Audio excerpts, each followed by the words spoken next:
참 잘 오셨습니다. 한 번 더 이렇게 합시다. 당신을 보니 내가 참 행복합니다. 한 번 더요. 늘 보고 싶습니다. 아멘입니까? 네, 이번 주 토요일 날 아버지 학교를 하는데 저희 교회 3분의 1이 아버지 학교를 했어요. 3분의 2가 안 하시는데 나는 나이가 들어서 할 필요가 없다는 분도 하시기 바랍니다. 부부 사이를 좋게 하려면 아버지 학교를 꼭 하시는 것이 좋습니다. 손주가 태어난 분도 하시기 바랍니다. 내가 아버지 학교를 모두, 어쩌면 이번 기회가 마지막일 수도 있어요.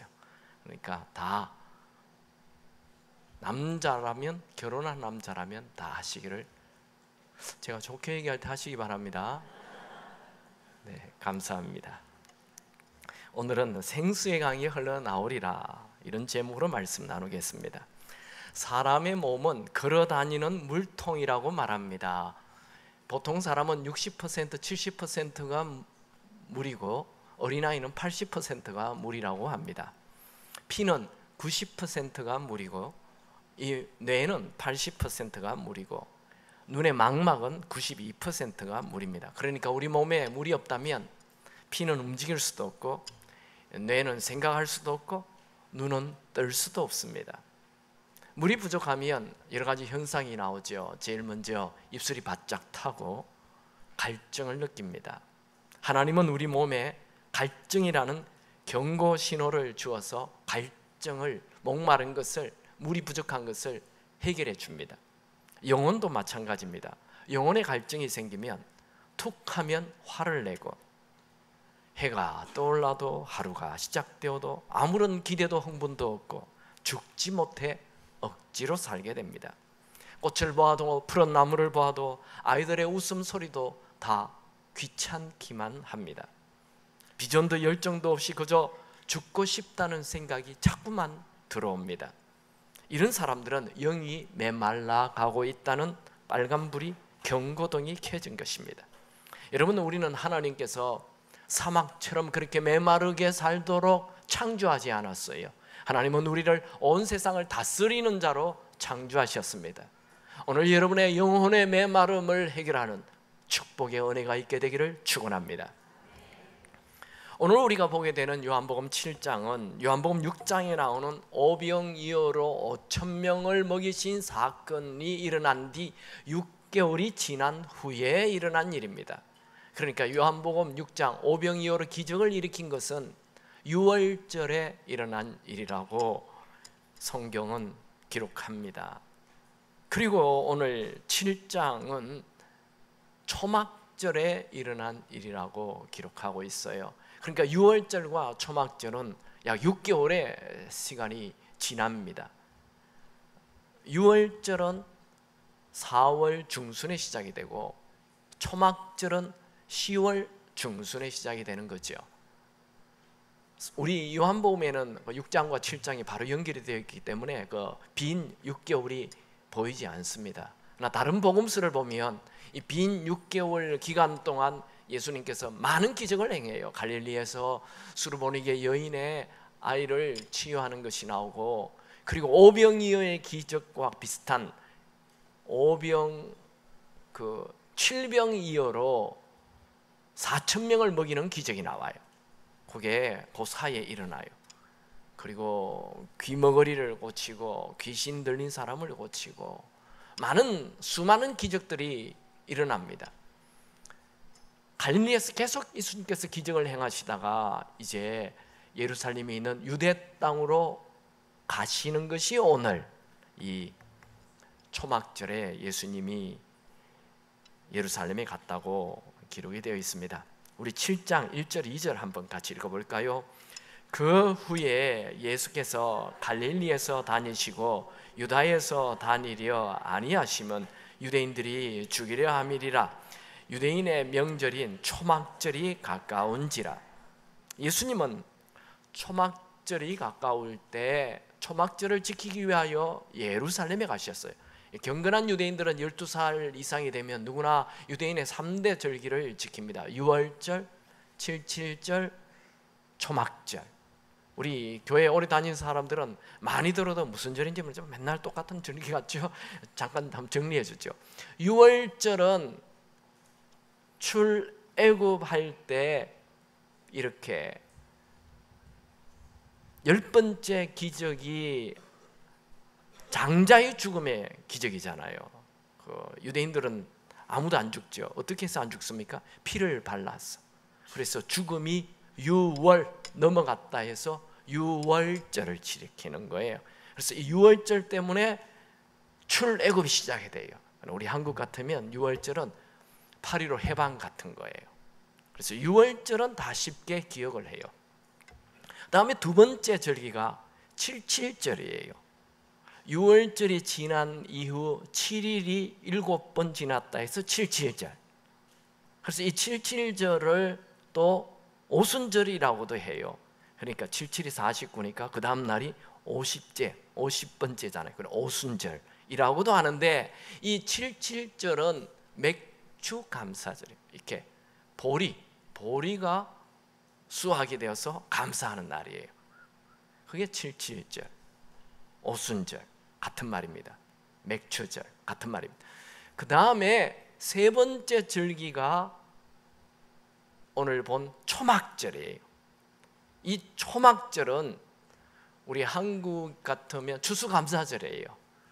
모든 것을, 농산물들을 수확한 것을 감사하는 추수감사절 같은 것이 초막절이라고 해요.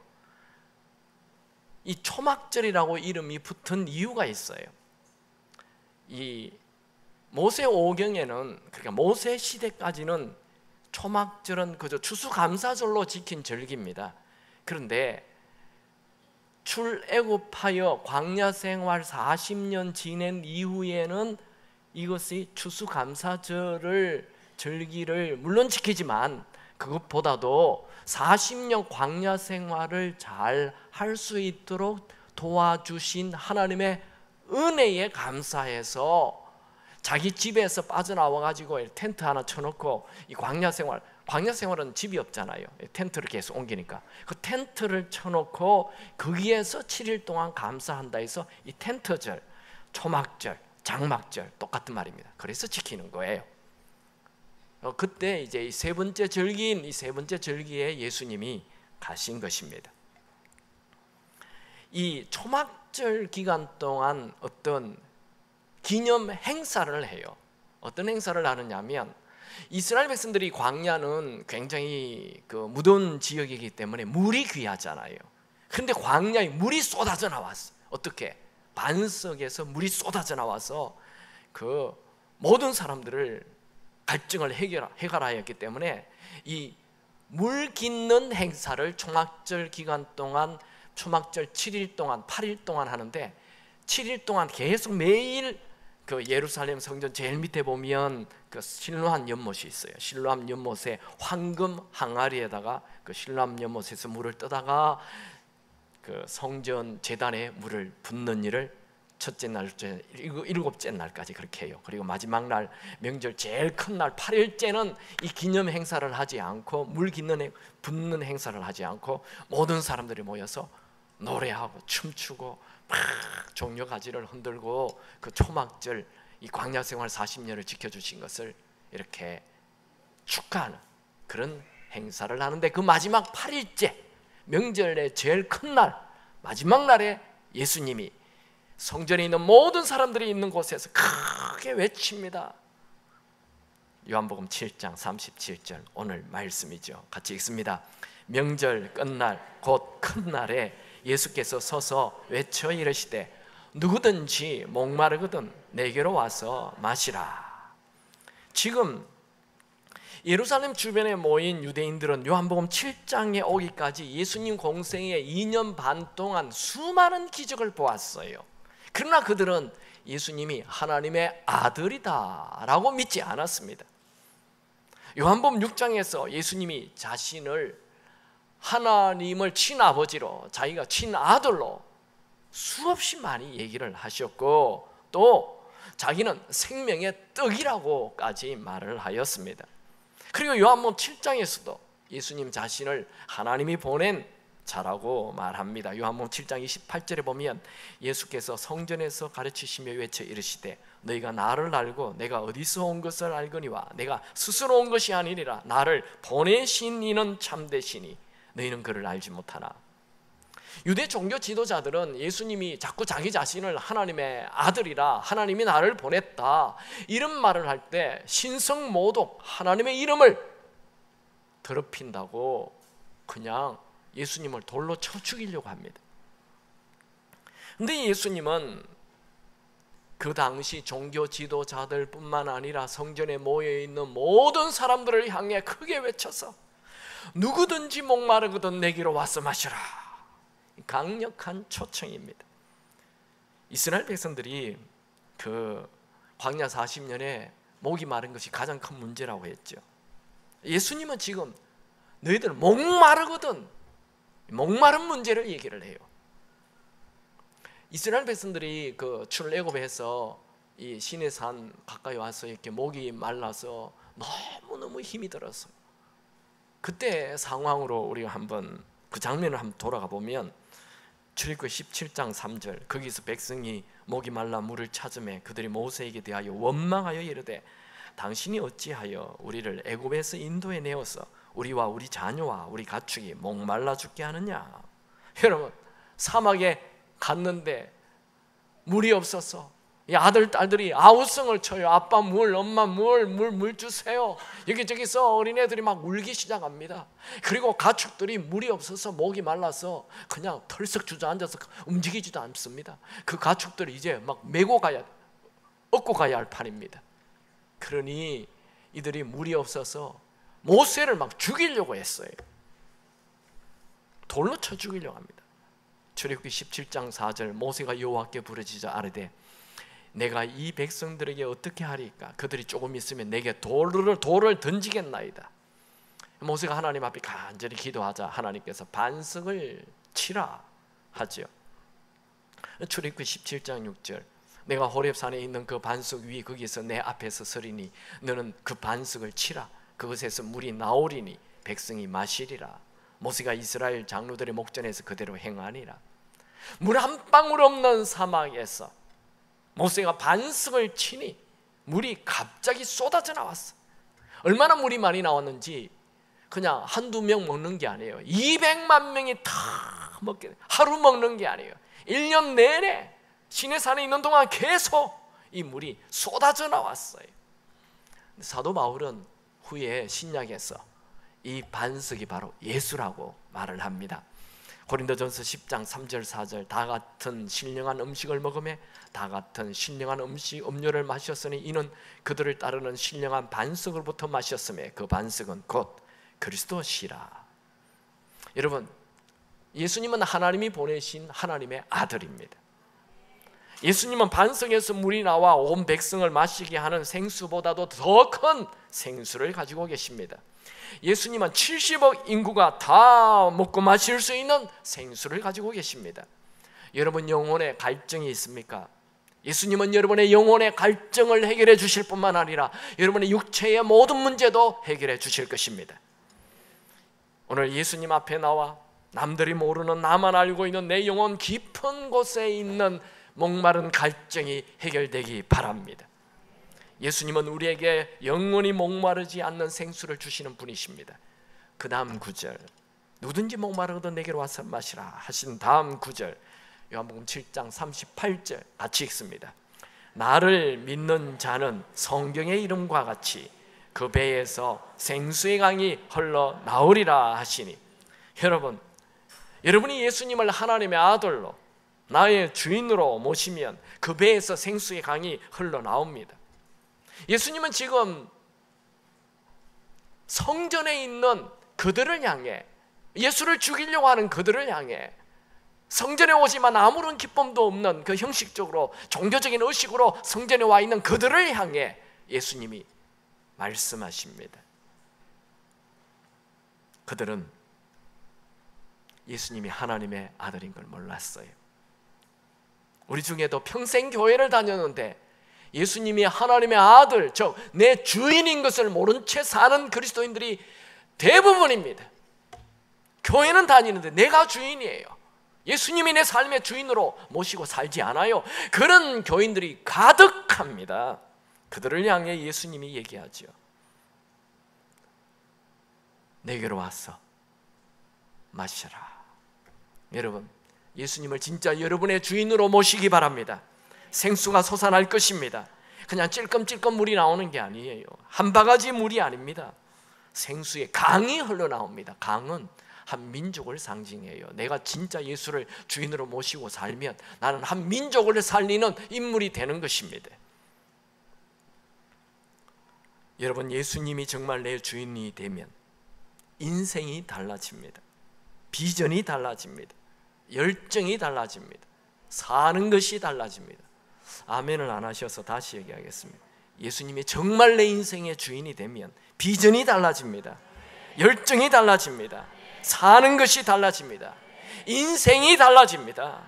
그렇지 않겠어요? 내가 사는 것보다 내 안에서 예수님이 살면 삶이 확, 예수님이 사는데 모든 게 달라지죠. 전에 몰랐던 생수가 솟아납니다. 전에 없던 지혜가 생깁니다. 전에 없던 열정이 생깁니다. 생수는 살리는 물입니다. 예수가 주인이 되면 나도 살고 내 주위 사람들을 다 살리는 사람이 됩니다. 예수가 주인이 되면 우울과 절망과 아픔과 상처가 다 사라지고 생수가 이 배 밑에서부터 솟아오릅니다. 이게 그 배에서 생수가 흘러나오리라 했는데, 이 배는 헬라어로 코일리아스라는 단어인데 그것은 여자의 자궁을 얘기합니다. 저 배 밑에서부터 인간의 가장 내면 깊은 곳을 말합니다. 그 다음 구절 읽어볼까요? 요한복음 7장 39절. 이는 그를 믿는 자들이 받을 성령을 가리켜 말씀하신 것이라. 예수께서 아직 영광을 받지 않으셨으므로 성령이 아직 그들에게 계시지 아니하시더라. 이 생수의 강이 바로 성령이라고 말하고 있습니다.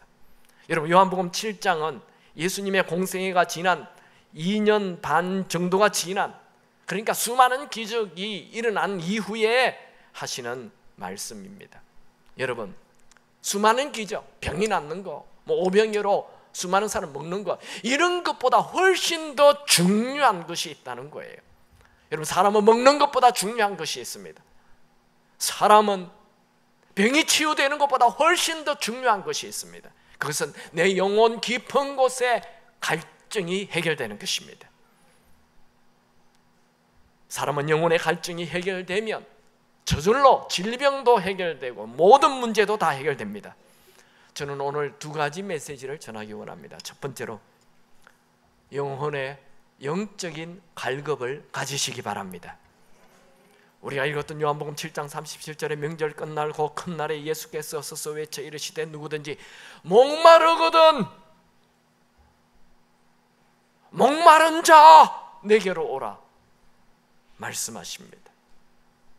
여러분, 우리는 하루라도 더 빨리, 한 살이라도 더 늙기 전에 육적인 갈급함이 나를 채우지 못한다, 이걸 알아야 돼요. 전도서 5장 10절.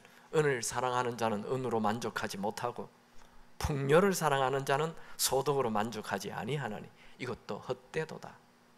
여러분, 여기에 난 돈이 좀 많으면 좋겠어, 이런 분 있습니까? 나 돈을 좀 일단 벌어놓고 내가 뭘 하겠다. 아무리 많이 벌어봤어요, 만족되지 않습니다.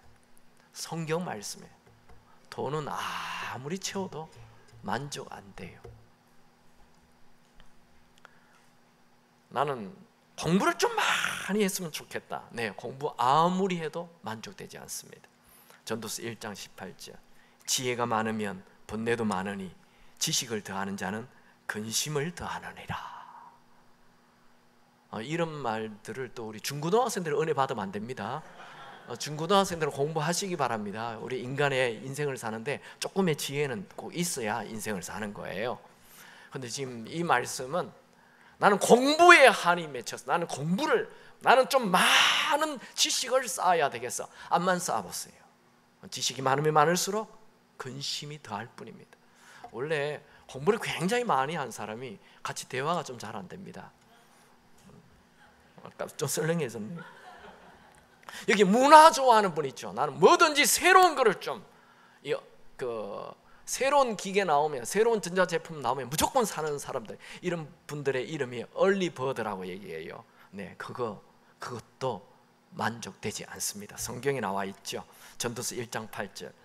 눈은 보아도 만족함이 없고 귀는 들어도 가득 차지 아니하도다. 아무리 좋은 것을 새로 나온 것 또 새로 나옵니다. 좀 더 기다릴 거. 계속 기다리면 되는 거예요. 안 사면 되는 거예요. 여러분, 너무 새로운 거 좋아하지 마십시오. 그 나에게 만족 주지 않아요. 새로운 것 해도 또 만족이 채워지지 않습니다. 박종호 장로님이 이런 노래를 불렀어요.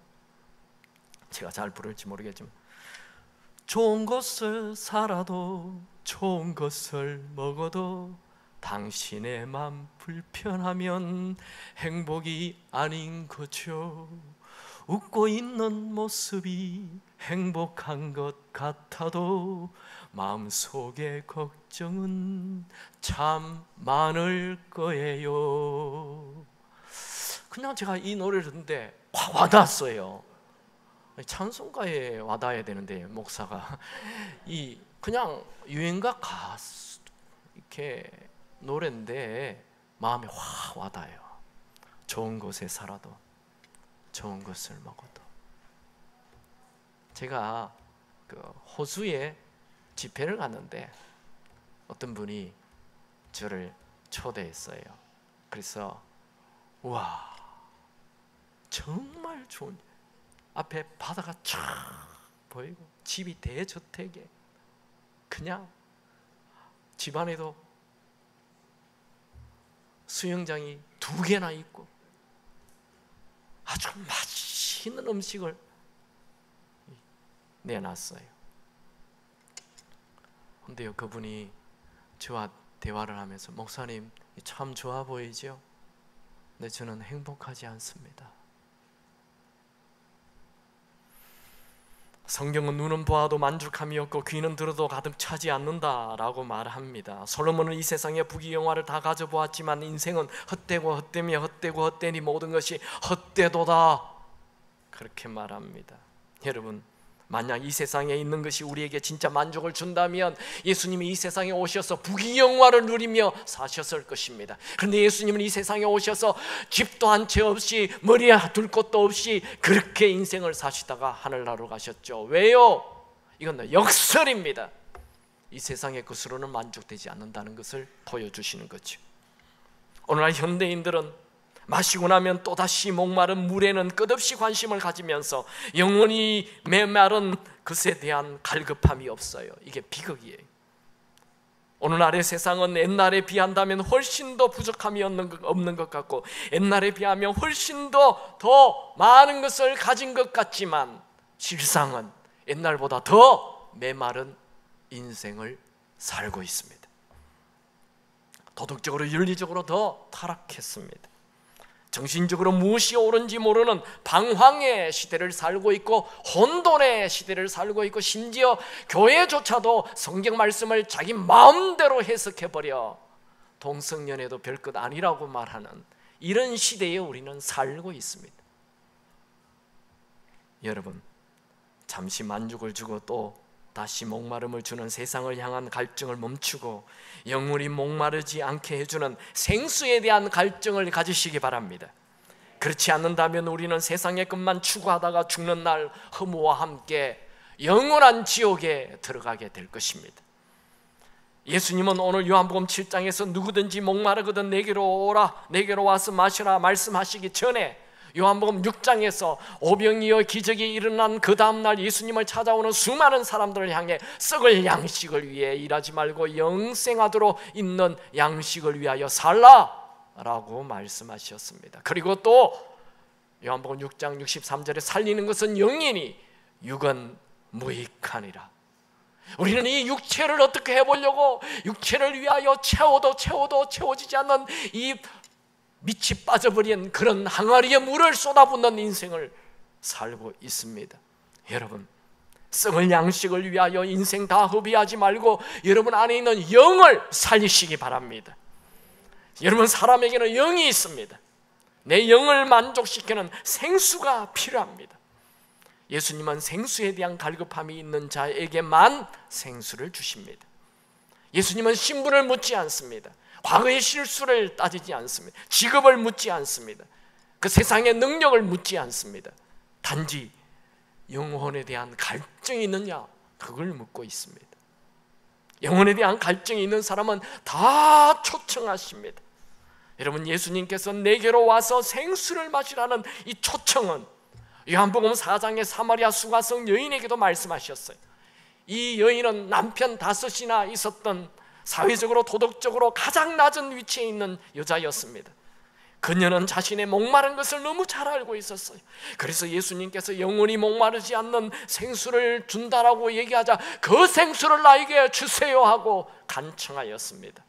지금 요한복음 7장에는 예루살렘 성전에 모여있는 자들에게 예수님께서 누구든지 목마르거든 내게로 와서 마시라 초청합니다. 이 사람들은 조금 전에 그 사마리아 성의 그런 여자처럼 병든 자, 아픈 자, 힘든 자, 어려운 자, 삶이 무너진 자들이 아닙니다. 멀쩡히 살아있는 사람들, 성전에 와 있는 사람들, 종교적으로 벌써 사람들에게 존경을 받는 그런 자들을 향하여 예수님이 목마르거든 내게로 와서 마셔라. 그런데 불행하게도 그들은 자신이 영이 목마르다는 걸 몰라요. 여러분, 아픈 사람에게 전도해 보세요. 예수를 믿어야 된다. 사업에 실패한 사람에게 전도해 보세요. 예수 믿어야 한다면 확 붙잡습니다. 그런데 건강한 사람, 사업이 잘 되는 사람, 사회적으로 좀 지위가 있는 사람에게 얘기하면 지금 예수님처럼 성전에서 크게 외쳐도 듣지 않습니다.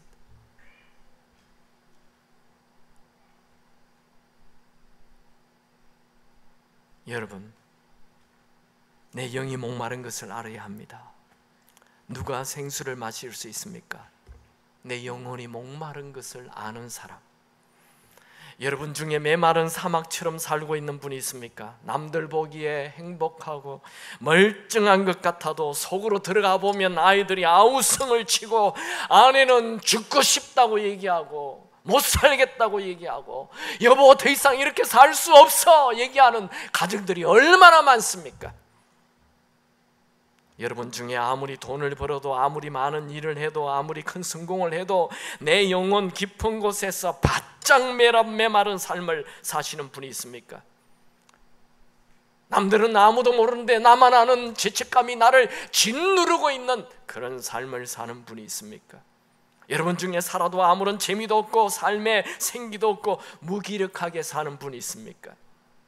예수님은 영혼의 갈증을 느끼는 사람에게 내게로 오라 초청하십니다. 예수님은 실패한 자들을 초청하십니다. 예수님은 죄인들을 초청하십니다. 예수님은 내일에 대한 아무 희망이 없는 자를 초청하십니다. 예수님은 불치의 병을 앓고 있는 자를 초청하십니다. 삶의 갈증을 느끼는 자 누구나 내게로 오라 초청하십니다. 여러분, 원래 사람은 성령의 생수 없이 살도록 창조되지 않았습니다. 여러분, 우리는 아무런 기쁨도 없이 서서히 느끼는 절망 속에 살도록 창조되지 않았습니다. 여러분, 무력한 영혼이 살아나는 방법은 딱 한 가지뿐입니다. 그것은 영혼의 갈증을 가지고 주님 앞에 나오는 것입니다. 주님, 내 영이 말라버렸습니다. 내 영이 살기 원합니다. 여러분, 오늘 죽은 여러분의 영혼을 살려주옵소서 하고 주님 앞에 나갈 수 있게 되기 바랍니다. 언제나 내 모습 너무나 부끄러워 무릎으로 주님께 기도로 가오니 나 홀로 서 있는 죽은 내 영 깨우사 주님만 나를 깨워 내 영 살게 하소서 내 영 살게 하소서 주님 내 안에 주님 내 안에 계시고 주님 내 안에 주님 내 안에 나를 세워 주소서. 여러분, 아무도 생기도 없이 그저 돈만 벌며 사는 분 계십니까? 그렇게 인생 마치겠습니까? 우리가 우리의 영에 아무런 관심도 없이 육체만을 위해 산다면 우리의 영혼은 사막처럼 황폐하게 될 것입니다. 성경에는 우리를 살리는 말씀도 많지만 굉장히 무서운 말씀도 많습니다. 시편 107편 33절 34절에 보면 여호와께서는 강이 변하여 광야가 되게 하시며 샘이 변하여 마른 땅이 되게 하시며 그 주민의 악으로 말미암아 옥토가 변하여 염전이 되게 하시며. 우리는 반대 성경 구절은 암송합니다. 하나님께서 우리에게 광야에 길을 내시고 사막에 강을 내신다. 이런 구절은 얼마나 좋아하는지 몰라요. 그런데 이 반대 구절도 있다는 걸 아셔야 됩니다. 생수를 찾지 아니하면 하나님은 지금 강이 넘치는 것 같지만 그 강을 다 걷어버리시고 광야로 만들어버리시고 생수가 솟아나는 샘을 메마른 땅이 되게 하고 옥토를 그냥 불 한 폭이 피지 않는 소금 땅이 되게 해버리겠다 말씀하고 있습니다. 여러분, 지금 여러분이 돈이 있습니까? 건강이 있습니까? 모든 게 다 좋습니까? 그래서 내 영혼이 죽어가는 것을 내버려 둔 채로 살고 있습니까? 그렇다면 하나님은 여러분의 영혼을 살리기 위하여 지금 누리고 있는 것을 싹 다 가져가시겠다는 것입니다.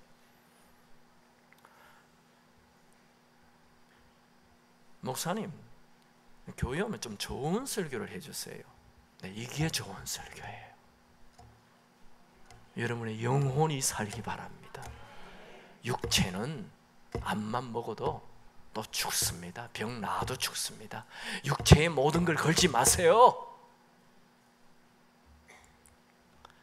우리가 세상에 끝만 쫓다가 영혼을 말라 죽게 내버리면 끝입니다.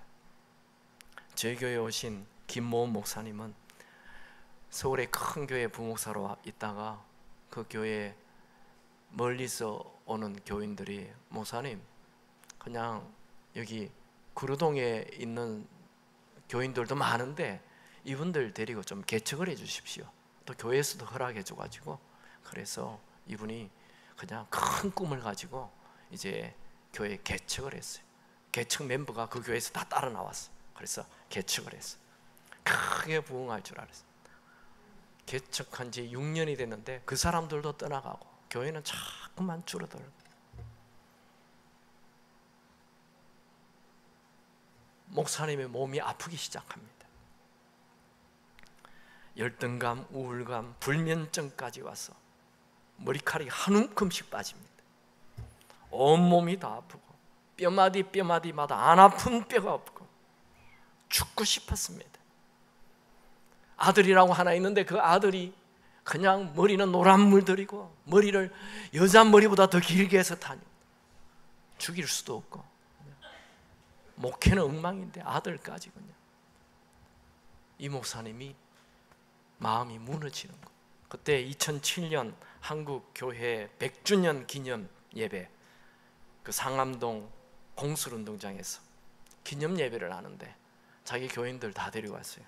교인들 해봤자 한 줄로 쭉 서면 몇 명 되지도 않아.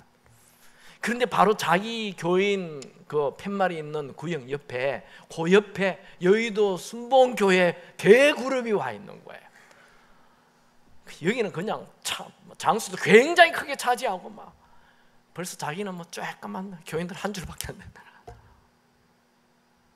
기도를 시작하는데 여기는 그냥 뭐 아다다다다 뭐 뚜뚜뚜뚜 뭐 그냥 방언으로 막 그냥 폭포수처럼 터지게 기도를 하는데 자기는 그냥 뭐 주여, 자기 교인들도 보니까 다 주는 게 다 주여. 아니 내가 목사인데 여기 옆에 있는 여의도 순복음교회 평신도보다도 기도를 못해. 그래서 그냥 막 내가 목사인데 이래서 안 되지 하면서 주여, 목이 터지라. 기도 내용은 하나도 기억이 안 나고 그저 주여만 7번 목이 터져라 주여만 외쳤는데 눈물이 쏟아지면서 성령이 임해버렸어. 그리고 돌아왔는데 교회가 부흥하기 시작해. 그냥 교인들이 막 와요. 어디서 지금 너무나 행복한 목회를 하고 있다, 그런 간증을 했습니다. 저희 교회 8월 마지막 주, 다음 주 이 새 학기를 시작하기 전에 성령 집회를 오후 4시에 합니다. 여러분 마음에 결심하십시오. 오늘부터 기도하십시오. 작전 기도도 하시고 새벽 예배도 나오시고 수요 예배도 나오시고 금요철야도 나오시고. 아멘 안 합니까? 다시 해볼까요? 새벽 예배도 나오시고 작전 기도도 하시고 수요 예배도 나오시고 금요철야도 나오시고 간절한 마음으로 주님 앞에 매달려 기도하시기 바랍니다. 생수의 강이 솟아나지 아니하면 살아도 사는 게 아닙니다. 현대 그리스도인들의 가장 큰 문제는 영적인 갈급함이 없다는 것입니다. 우리는 이 세상의 일로 삶의 만족을 얻고 영적인 갈급함을 대치해버렸습니다. 안 됩니다. 다시 영적인 갈급함을 가져야 합니다. 여러분 생수가 없어 말라 비틀어진 영혼을 더 이상 방치하지 마십시오. 내 영혼 깊은 곳에 성령의 생수가 흘러야 진짜 인생을 살게 됩니다. 내가 목마른 것을 아는 것 축복입니다. 내가 목마른 것을 알고 주님 앞에 생수를 구하는 자에게는 누구에게나 생수를 주십니다. 두 번째로 영적인 갈급함을 유지하십시오. 예수님은 누구든지 목마르거든 내게로 와서 마시라 말씀하였는데 여기에 마시라는 동사는 명령형이고 현재형입니다. 그러니까 계속 마셔야 한다는 예수님의 강한 명령입니다. 한 번만 마시면 안 됩니다. 매일 매 순간 갈급함을 유지하고 생수를 계속 마셔야 함을 말합니다. 여러분 중에 이런 분이 있어요. 나 물 실컷 마셨어. 이제 더 이상 물 안 먹을 거야. 죽습니다. 물은 계속 마셔야 돼. 갈급함이 늘 있어야 돼요. 여러분의 영혼의 갈급함이 늘 있게 되기 바랍니다. 구약 에스겔서 47장에 보면 에스겔 선지자가 본 환상이 기록되어 있습니다. 그가 바벨론 땅에 포로로 끌려가 내일에 대한 아무 희망 없이 살다가 한 환상을 보고 절망해서 일어나 희망을 가지게 됩니다. 그 환상은 성전에서 생수가 흘러나오는데 이 생수가 처음에는 발목을 채우고 허리까지 채우고 목까지 채우더니 엄청난 강이 되어 이스라엘의 죽어가는 모든 들판을 다 살리고 나무를 살리고 나중에는 죽은 사의 바닥까지 살리는 그 환상을 보았습니다. 이 물은 세상에서 흘러나오는 물이 아니라 바로 어린 양 예수의 몸에서 흘러나오는 성령의 생수인 것입니다. 에스겔서 47장 9절에서 12절을 보면 이 강물이 이르는 곳마다 번성하는 모든 생물이 살고 또 고기가 심히 많으리니 이 물이 흘러 들어가므로 바닷물이 되살아나겠고 이 강이 이르는 각지의 모든 것이 살 것이며 또 이 강가에 어부가 살 것이며 엔디게에서부터 에네클라인까지 그물 치는 곳이 될 것이라. 그 고기가 각기 종류를 따라 큰 바다의 물고기 고기같이 심히 많으려거니와. 여러분, 사막을 살리는 생수, 들판을 살리는 생수, 모든 나무를 살리는 생수, 모든 나무에 과실이 풍성하게 하는 생수, 여러분이 그 생수가 되시기 바랍니다. 여러분이 가는 데마다 가족이 살고 주변 사람이 살고 친구가 살고 교회가 살고 이 나라가 살게 되기 바랍니다. 이 생수가 바로 성령의 생수로 구하는 자에게 주시는 생수입니다. 누가복음 11장 10절 13절 구하는 이가 받을 것이요 찾는 이가 찾을 것이요 두드리는 이에게 열릴 것이니 너희가 악할지라도 좋은 것을 자식에게 줄 줄 알거든 하물며 너희 천부께서 구하는 자에게 성령을 주시지 않겠느냐. 여러분, 주일 한 번 교회에 오는 것으로 찔끔 물 한 모금을 죽이는 것으로 만족하지 마십시오. 여러분 인생에 어려울 때 주님을 찾는 그 수준으로 만족하지 마십시오. 몸이 아플 때, 사업이 어려울 때, 연초나 연말에 한 번 하나님을 구하는 그 수준을 벗어나 매일 에브리데이 매 순간 성령을 구하는 갈급한 성령에 대한 갈급함이 계속 유지되는 자로 사시기 바랍니다. 날마다 생수가 솟아나게 되기 바랍니다. 이 생수가 솟아나면 인생의 문제는 문제가 아닙니다. 감옥에 가도 괜찮아요. 돌에 맞아도 괜찮아요. 배가 파선이 되어도 괜찮아요. 심지어 죽는다 하여도 괜찮은 것입니다. 여러분 배 밑에서부터 영혼 깊은 곳에 생수의 강이 솟아나게 되길 축원합니다. 요즘 여러분의 영혼이 사막처럼 메말랐습니까? 사는 것이 힘이 듭니까? 조용한 절망이 밀려옵니까? 절망은 생수를 찾게 하는 기회입니다. 산드라 엘리엇이라는 여성은 병원에서 정기 검진을 하다가 의사가 흉부 사진에 좀 의심스러운 것이 있으니 큰 병원에 가보라 진단을 받았습니다. 갑자기 등골이 오싹해졌습니다.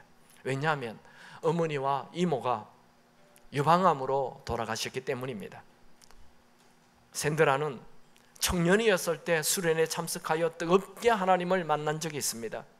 수련회 기간 중에 불을 끄고 잠을 자라 해도 담요를 뒤집어 쓰고 이불 속에서 손전등을 켜놓고 성경을 읽을 만큼 뜨거웠습니다. 그런데 지금 20년이 지난 지금 주일날 겨우 억지로 예배 참석하는 미지근한 신앙생활을 하고 있었습니다. 그녀는 병원에서 의사가 그런 얘기를 할 때 하나님은 왜 나에게 이런 일을 허락하셨는가라는 원망이 아니라 하나님께서 나를 부르시는구나, 하나님이 나에게 무엇을 원하시는가라는 생각이 들었습니다. 그녀는 곧바로 영적인 갈급함이 일어났습니다. 그 옛날 뜨거웠던 시절로 되돌아가고 싶어졌습니다.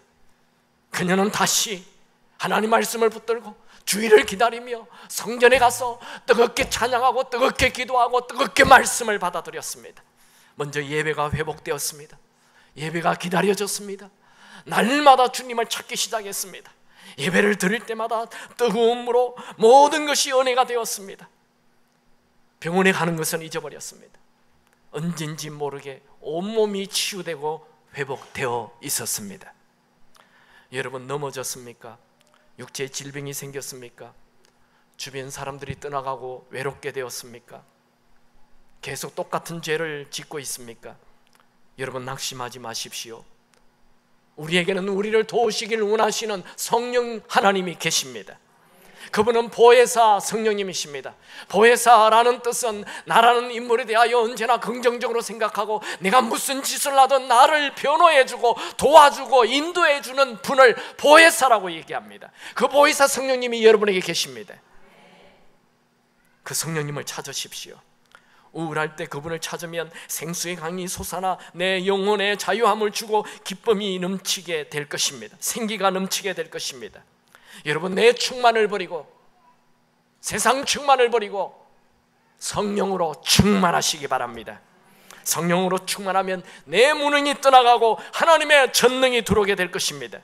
평생 교회를 다녀도 아무런 능력도 없이 사는 분, 평생 교회를 다녀도 똑같은 죄를 계속 짓는 분, 평생 교회를 다녀도 내 영혼 깊은 곳에서 샘솟는 기쁨을 경험하지 못한 분, 성령의 생수가 필요합니다. 여러분, 매일 성령님을 찾는 갈급함을 유지하여 날마다 성령의 생수가 솟아나게 되길 축원합니다. 말씀을 정리하죠. 누가 성령의 생수가 솟아나는 삶을 삽니까? 첫 번째로 영적인 갈급함을 가지는 자입니다.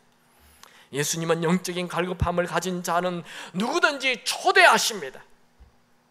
여러분, 세상 사람들은 가난하고 병들고 아프고 힘든 사람 절대로 초대하지 않습니다.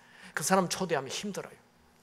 그런데 만왕의 왕이시고 우주의 왕이신 그 높으신 분이 병든 사람, 아픈 사람, 힘든 사람, 어려운 사람, 지친 사람, 낙심되는 사람, 가족이 깨어지는 사람, 내일에 대한 소망이 없는 자를 초대하십니다. 그냥 초대가 아니라 일어서서 크게 외치며 누구든지 목마르거든 내게로 오라 초대하십니다.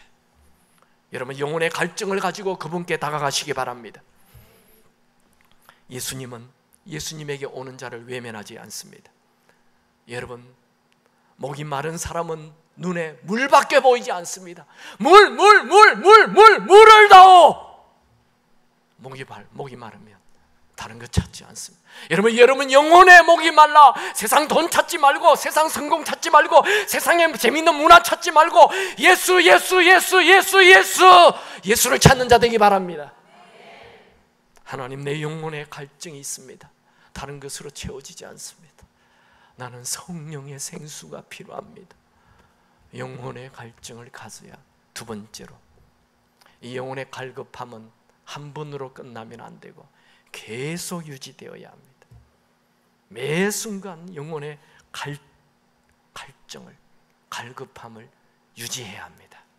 그래서 날마다 성령의 생수가 솟는 여러분의 삶이 되기를 축원합니다. 제가 오신ton 중앙장로교회에서 그 부목사로 있을 때 그 교회에 그 정근모 장로님이 장로님으로 계셨어요. 한국과 오신ton으로 왔다 갔다 하시는 분인데, 이분이 원래 그 서울대학을 나오고 미국에 와서 최연소 미국 대학 교수가 돼요. 아주 석학입니다. 대단합니다. 그리고 한국에서 원자력으로는 세계적인 사람이에요. 이런 분이 원래 믿음이 없었는데 교회에 부인 따라 왔다 갔다 했는데 자기 아들이 이 신장에 문제가 생겨서 이 아버지의 신장을 이식을 해요. 아버지 신장을 이식을 했는데 그게 트러블이 일어나요. 아이가 얼굴이 새까맣게 돼서 다 죽어가요. 병원에서는 할 수 없다는 거예요. 그때 자기 부인이 여보 우리 교회 가서 간절히 기도하자. 이 박사 중에 박사 최고의 석학이 하나님 앞에 무릎을 꿇기 시작해 엎드려요. 그런데 기적적으로 그 아이가 치유가 돼요. 그 이후 이분이 아무리 바빠도 수요 예배 나오고 아무리 바빠도 금요 철학 나오고 그게 지금까지 변함이 없다는 거예요. 우리 주변에 힘들 때 어려울 때 하나님 찾는 사람 많아요. 그럼 병이 났거나 문제가 해결되면 다시 하나님 버리고 세상으로 다 돌아가요. 그게 아니에요. 여러분이 언제 가장 뜨거웠습니까? 그 뜨거운 때로 다시 돌아가기 바랍니다. 신앙은 뜨거움을 항상 유지해야 돼요. 어제 뜨거웠던 거 소용없어요. 지금 신앙은 언제나 and now 지금이에요. 지금 오늘 뜨겁기 바랍니다. 오늘 갈증을 가지기 바랍니다. 그 사람에게 성령의 생수가 쏟아질 것입니다. 오늘 저는 여러분 모두를 생수의 강으로 초대합니다.